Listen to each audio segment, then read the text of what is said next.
guys, welcome to my channel. In the last video we had seen what are AWS budgets. In the current video we are going to see what are AWS regions and what are AWS availability zones. AWS regions are nothing but the physical locations of AWS data centers that are distributed across the globe where AWS houses its infrastructure. Currently there are 25 regions in AWS and many more regions are being added. If you want to see the latest list of all the regions and their locations, you can always refer to the URL being shown in the video. AWS regions are distributed across the globe so that a customer can choose a region which is closest to them in order to host their infrastructure. And the closer the region, the lesser is the network latency for the end users who are accessing your applications which are deployed in AWS. And not all regions are created equally. Some services are available only in specific regions initially, and after being tested in these regions, these services will be rolled out to the rest of the regions. And US East, which is in North Virginia, is the oldest AWS region and is often considered to be the default region for many AWS customers.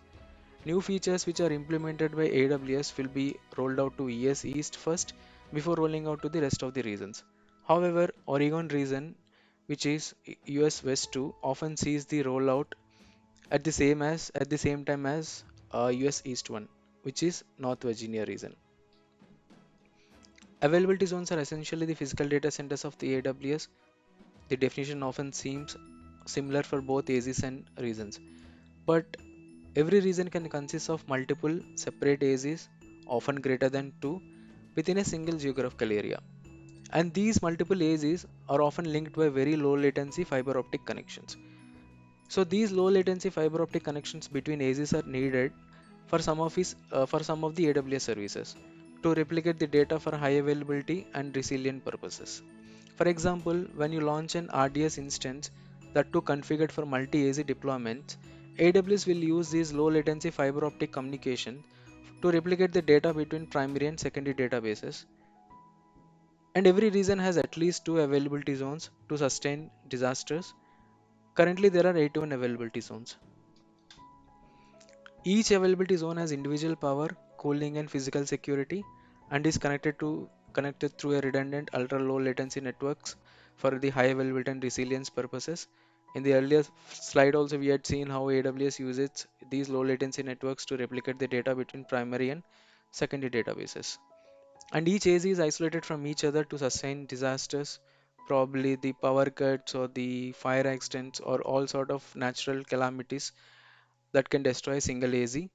However, since the when the application is deployed in multiple AZs, the user can still access your applications from the other available instances running in other availability zones. So the region versus availability zones, every region can have more than two availability zones, and these AZs are often connected through a low latency fiber optic connectivity for high availability. Not all AWS services are available in all the regions that we had uh, talked about earlier. Some services are classified as global services in AWS. For example, your AWS IAM, which is Identity and Access Management, it is not region scoped. It is a global service, and also Amazon CloudFront, which is also not tied to a specific region.